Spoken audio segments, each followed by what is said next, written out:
Assalamualaikum warahmatullahi wabarakatuh. Kembali lagi bersama YouTube Sanjo Store. Di video kali ini kita akan memperkenalkan lini produk dashcam, yaitu dashboard kamera. Beberapa orang mungkin mengenalnya dengan istilah DVR mobil, CCTV mobil, dan lain sebagainya. Dimana fungsi utama dari alat ini adalah untuk merekam kejadian di depan mobil. Ada juga yang bisa merekam kejadian di depan dan di belakang mobil. Di Sanjo Store terdapat beberapa produk dashcam ya, dengan harga yang bervariatif sesuai dengan fitur, resolusi, dan keunggulan lainnya. Baik, kita ganti dulu head unitnya ya ke T100. Oke, dilanjut lagi pembahasannya. Jadi dashcam yang dijual di Sanjo Store itu ada dua tipe ya secara umum. Yang pertama yaitu USB ADAS, di mana dia dikoneksikan melalui port USB dan memiliki fitur utama yaitu ADAS monitoring ya. Jadi koneksinya menggunakan USB dari dashcam langsung ke head unit Android. Untuk melihat hasil rekaman atau live view juga bisa langsung di head unit Android. Nah, yang kedua kita sebut dengan tipe ACC Wi-Fi ya. Kenapa disebut ACC Wi-Fi? Karena dia disambungkan bukan lewat USB tapi melalui jalur ACC mobil, yaitu di kotak sikring ya. Nah, untuk mengakses live view dan hasil rekamannya itu menggunakan WiFi, di mana nanti si dashcamnya yang mengeluarkan sinyal WiFi. Kita dari handphone atau dari unit tinggal connect saja ke hotspot dari si dashcamnya, dan dengan menginstal aplikasi terlebih dahulu kita bisa melihat hasil rekaman ya. Nah, cuman minusnya tadi dia tidak punya fitur ADAS, namun kelebihannya adalah dia punya fitur 24 jam monitoring. Jadi 24 jam monitoring itu apa? Artinya dia selama 24 jam akan selalu standby, dan bila terjadi kejadian yang tidak diinginkan seperti ditabrak dan lain sebagainya, maka dia langsung otomatis nyala ya.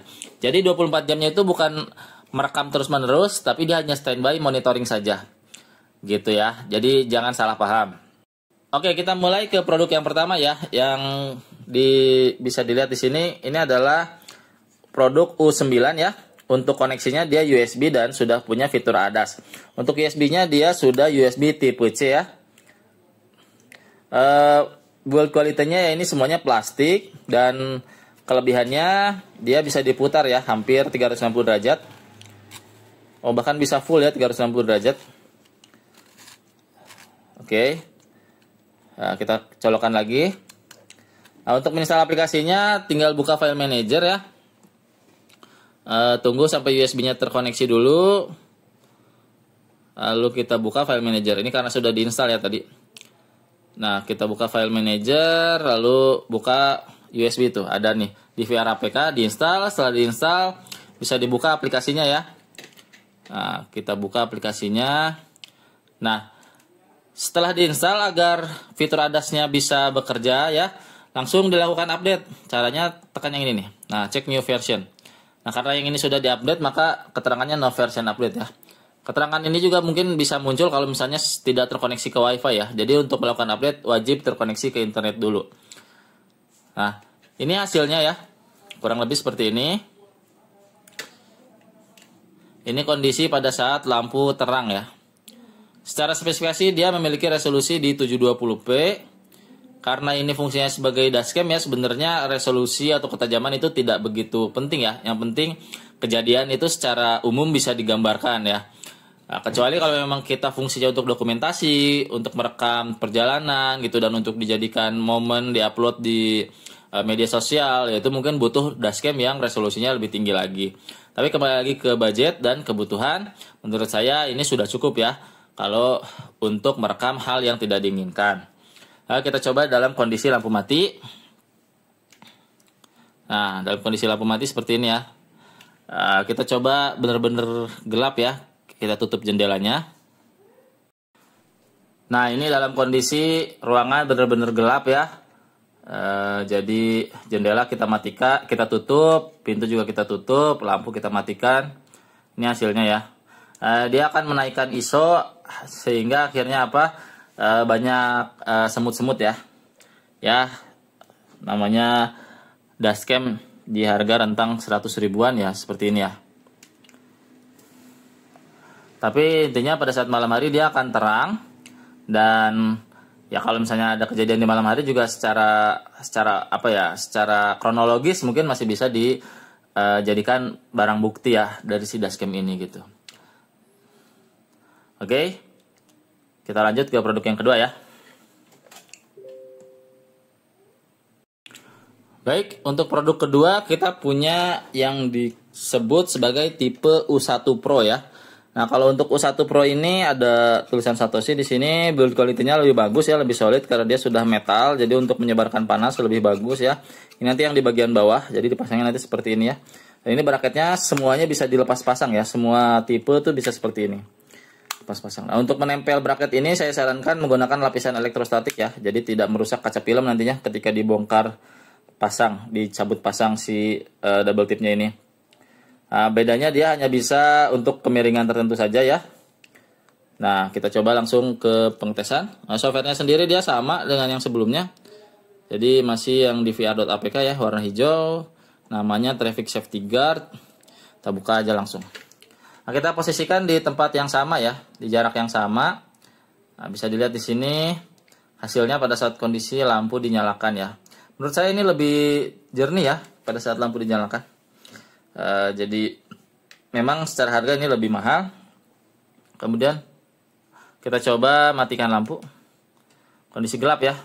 Sama dia kondisinya lebih terang aja ya, tapi tetap semutan. Untuk update-nya juga sama ya karena software-nya sama.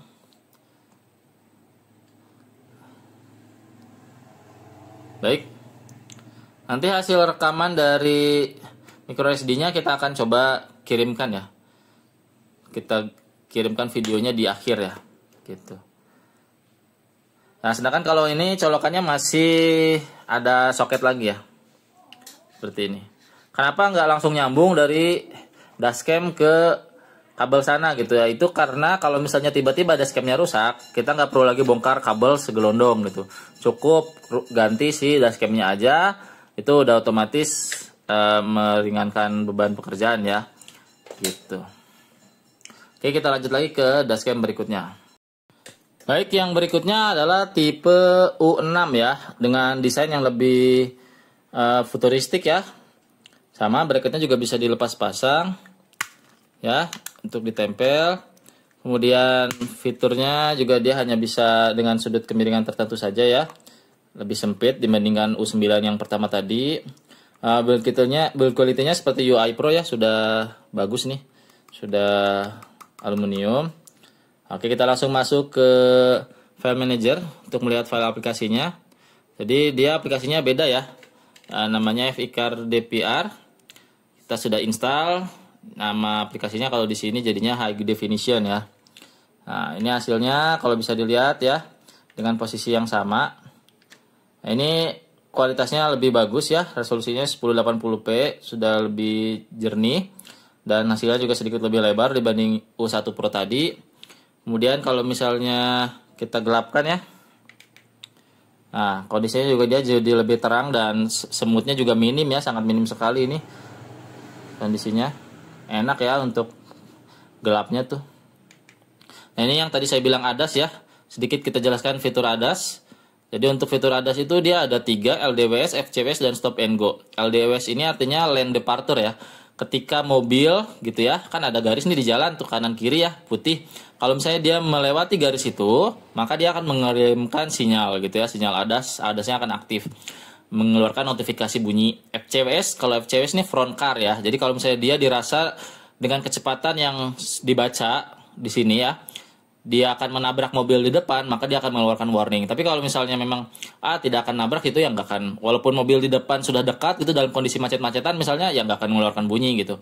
Nah, sedangkan kalau stop and go itu adalah warning ketika kita berhenti, ada mobil di depan dan mobil di depannya itu maju, maka dia akan mengeluarkan notif bahwa ini waktunya kita juga maju gitu ya. Nah, untuk warningnya ada ini ya, ada apa? Ada sini baru keluar setelah 30 km per jam ya, baru keluar apa warningnya. Nah, untuk kalibrasi ini ya bisa diatur di sini garisnya ya. Usahakan kita nih menghadap mobil orang lah gitu ya, terus menghadap si garis titik tengahnya itu benar-benar di pantatnya mobil tersebut gitu ya. Nah, jadi dan pastikan dia tidak terlalu atas dan tidak terlalu bawah. Pokoknya tetap ngarahnya ke bawah gitu, tapi tidak ke bawah banget dan tidak terlalu datar lurus ke depan gitu ya. Ini dan untuk kalibrasinya usahakan di jalan tol yang memang garis kanan kiri putihnya tebal dan ikuti mobil aja di depannya sekitar 5 sampai 10 meter jarak ya dalam waktu sekian menit juga biasanya beberapa detik aja sih ada sini langsung terkalibrasi dengan baik. Nah, kita lanjut lagi ke yang berikutnya ya. Tapi sebelum ke sana, karena ini aplikasinya kan dua yang berbeda ya. Jadi misalnya nih, sudah terpasang U6 di depan ya. Sedangkan kita butuh untuk merekam belakang gitu. Gimana? Apakah kita harus ganti ke yang mode depan belakang? Oh, enggak juga. Jadi ternyata kalau misalnya aplikasinya berbeda, maka kita bisa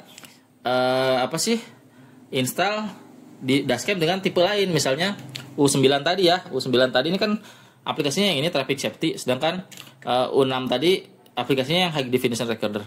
Nah, kenapa tidak bisa install dua jenis dashcam yang sama gitu, sama-sama U9 misalnya?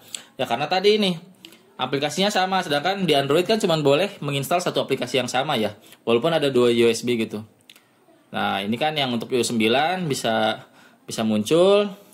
Kemudian yang untuk U6 yang untuk depan misalnya ya, itu juga bisa muncul. Jadi bisa depan belakang.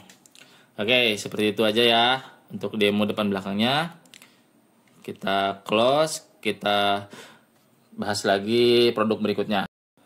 Oke, yang berikutnya kita kenal dengan nama V2 ya. Jadi untuk V2 ini dia mirip dengan U9, dia bisa dirotasi ya. Tapi tidak sampai 360 derajat, hanya bisa merekam penumpang ya, bisa untuk merekam penumpang, diputar, itu bisa. Terus apalagi ya, fitur untuk build quality-nya dia masih plastik semua ya. Ini juga bracketnya bisa dilepas pasang, ya, ke kanan kiri apa samping, pokoknya ini bisa dipasang ya, bisa dibongkar pasang untuk bracketnya. Colokannya juga masih yang model soket seperti ini ya. Jadi untuk U6, U1 Pro masih seperti ini. V2 juga sama. Resolusinya dia di 1080p sama dengan si U2 ya. Kita langsung ke hasil ya, pengecekan. Softwarenya dia sama dengan U6 ya, FVCAR DVR ya. Ini masih FVCAR DVR, jadi yang dibuka adalah aplikasi High Definition ya. Baik, ini adalah hasil pada saat kondisi lampu dinyalakan ya. Untuk lebarnya mungkin sama dengan U6 ya, fitur-fiturnya juga akan sama dengan U6 ya, kualitasnya pun akan sangat mirip. Kita coba pada saat lampu mati ya, ini juga minim noise ya, bagus, masih jelas, masih terang ya terlihatnya. Ini U6. Jadi nanti kembali ke selera ya, mau yang bisa diputar atau mau yang bisa sedikit aja, itu kembali ke preferensi masing-masing. Ini U6. Kita lanjut lagi ke tipe yang lainnya. Baik, tipe berikutnya adalah model V8 ya. Tampilannya seperti ini. Dia lebih panjang tapi ramping ya. Indikator lampunya di sebelah sini. Kemudian, nah, yang membedakan dari tipe V8 ini adalah dia selain koneksinya USB ya, menggunakan USB tipe C sehingga bisa tampil di head unit gitu ya. Dia juga ada fitur WiFi, jadi bisa kita lihat hasil rekamannya di WiFi ya. Dengan menekan tombol dulu ini nih, power. Untuk merubah dari mode WiFi ke USB, tekan yang power ini dulu. Itu kalau misalnya nggak punya head unit Android ya. Tapi kalau misalnya punya head unit Android, ini aplikasinya sama, FVCAR DVR ya, sama dengan U6 atau V2 tadi. Lalu kita buka aplikasinya, High Definition Recorder ya. Ini ya, hasil gambarnya. Jadi untuk sudut dia lebih lebar, untuk tingkat kejernihan dan kecerahan juga sama ya dengan U6 dan V2. Dia sama-sama sudah 1080p. Kemudian untuk merubah dia ke mode WiFi-nya, bukan di sini, bukan yang ini. Ini adasnya juga sama, udah ada ya. Coba pada saat gelap. Ini ya, minim noise, lebih lebar ya. Warna ya pucat sedikit tapi masih terlihat ya warna. Ini kondisi ada lampu ya, lampu di jalanan. Tadi kalau kondisi bener-bener gelap ya, nggak ada lampu apa-apa ya. Seperti ini hasilnya. Oke, ya kelebihannya ini dia bisa connect WiFi ya. Ini ada tombol sinyal WiFi ini di atas nih, gitu ya, WiFi. Jadi kita bisa juga melihat hasil rekamannya di handphone. Nanti untuk demo lebih detail dari masing-masing tipe software atau perwakilan dari ya dashcam-nya akan saya buatkan di beberapa hari ke depan ya. Baik, kita lanjut lagi ke tipe yang berikutnya. Baik, yang berikutnya adalah tipe yang dual ya. Jadi dia sudah ada kamera belakang, ini untuk belakang, dan kamera depannya nih. Ini kita kenal dengan istilah U5 ya. U5. Nah, untuk kemiringannya ini diatur-aturnya dari belakang nih. Jadi nggak perlu, kalau yang tadi kan kebanyakan harus dari depan ya. Naik turunnya, ini tinggal pijit-pijit di bagian belakangnya gitu. Nempelnya kan nanti seperti ini ya. Pijit belakangnya aja. Ini U5 dan dia sudah dual. Kita juga ada produk lain seperti V4 ya yang sudah dual. Terus ya selain yang lain juga yang tadi sudah dijelaskan juga masih ada produk lain. Cuman kurang lebih kalau resolusinya sama dan software-nya sama, ya hasilnya juga akan sama ya. Kita masuk langsung ke aplikasinya, kita langsung uji coba ya. Aplikasinya sama, dia kalau kita lihat di file manager masih yang FVCard DVR ya. Kita buka langsung ke aplikasinya di sini, High Definition Recorder. Nah, ini hasil untuk kamera depannya ya. Hasilnya bagus, jernih. Ini tidak terlalu selebar V8 tadi ya, cuman jelas. Kemudian kita coba matikan lampunya. Nah, hasilnya seperti ini. Tidak terlalu banyak semut ya, lebih bagus hasilnya ketimbang U9 yang di awal tadi. Ya. Kita coba untuk belakangnya ya. Ini depan. Nah, untuk merubah belakang pencet ini aja, rear gitu ya. Nah, kalau kita lepas dulu ininya nih, plastiknya nih. Plastiknya belum dilepas tadi ya. Plastiknya kita lepas dulu. Nah, plastik dilepas, masuk ke sini. Oke. Ini untuk belakangnya. Ya, kalau belakangnya mirror ya, pasti karena nanti hasil yang kita baca tapi tetap sesuai ya. Ini kan lihat belakang tuh. Ini kita coba dalam kondisi lampu dimatikan. Seperti apa hasilnya? Nah, ini ya, tetap terang ya di bagian belakangnya. Memang sudah ada semut tapi tidak separah U9. Yang penting untuk ke belakang masih bisa terlihat dengan jelas. Ini U5 ya, dengan kamera belakang. Nah, bedanya apa kalau U5 tuh colokannya di sini ada adapternya ya. Ini adapternya, ini yang ke USB, tapi dia ada dua nih colokan. Nah, yang satu untuk ke kamera depan, kamera belakang. Jadi cabangnya itu langsung dari si kamera depannya nih. Kamera depannya nih yang bercabang tuh langsung di dia tuh ya. Jadi untuk kamera yang belum punya dual ya nggak akan bisa diubah ke mode dual gitu. Jadi harus benar-benar beli dari awal, nggak bisa nambah. Kecuali kalau tadi menggunakan tipe yang berbeda dan menggunakan USB yang berbeda gitu. Ya, tapi jadinya ya siap-siap ribet aja gitu, karena colokan USB-nya jadi lebih banyak, dan untuk ke belakang harus butuh tambahan lagi kabel USB ya, karena ke belakang kan kurang panjang, sedangkan bawaannya ini hanya 3 meter. Oke, yang terakhir ya, jadi ada tipe V3 ya. Nah, kalau ini dia yang tipe ACC Wi-Fi. Ya, tipenya V3 ACC Wi-Fi. ACC Wi-Fi itu maksudnya gimana? Nah, ini colokannya dalam bentuk fuse. Jadi kita masukkan atau colokan dia ke fuse ya, ke kotak sikring mobil di depan. Yang warna kuning ini ke standby B+, ini bisa di hazard atau yang lain ya. B+, kalau ini ACC sudah jelas di mobil pasti ada ACC ya. Jadi ini yang standby 12 volt terus ada, ini yang muncul 12 voltnya ketika kontak mobil di on kan ya, di ACC kan.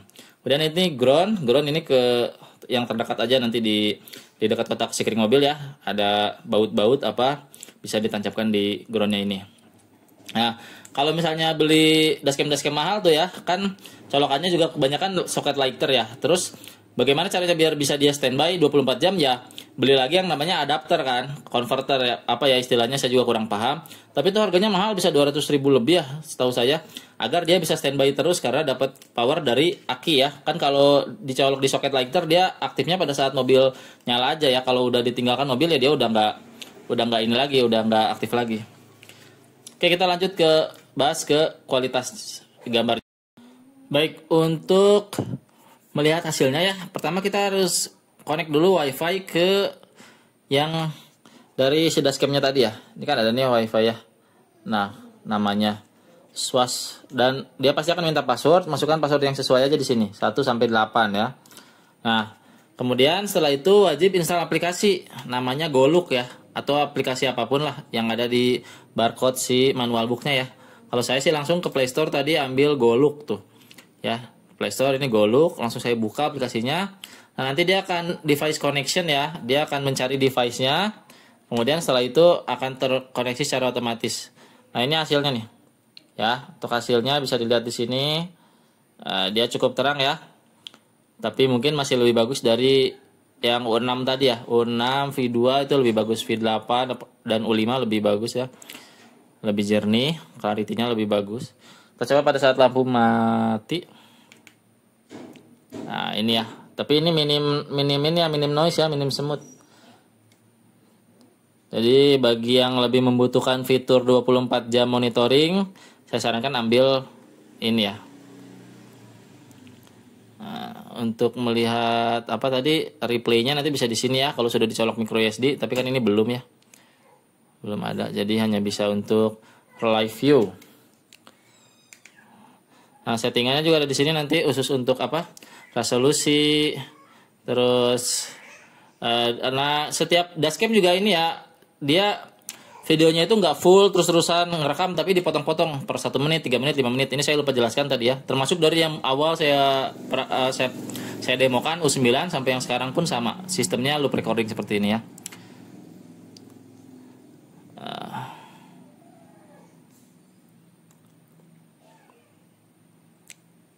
Ada fitur time lapse, saya juga kurang tahu. Nanti ya saya akan jelaskan di video selanjutnya lah ya. Ada vehicle battery protection juga. Jadi kalau misalnya tegangannya sudah di bawah sekian gitu ya, dia otomatis tidak akan standby lagi gitu ya. Karena nanti takutnya akinya mati. Ada speaker volume, upside down mirror. Ini untuk merubah orientasi ya, upside down atau mirror left and right ya. Nah, ini untuk merubah WiFi tadi passwordnya. Jadi nama dan password WiFi-nya juga bisa dirubah di sini ya. Nah, gitu. Oke. Baik, mungkin segitu aja video dari Sanjo Store untuk kali ini. Selamat berjumpa lagi di video-video berikutnya ya. Mohon bantuannya untuk subscribe dan like. Assalamualaikum warahmatullahi wabarakatuh.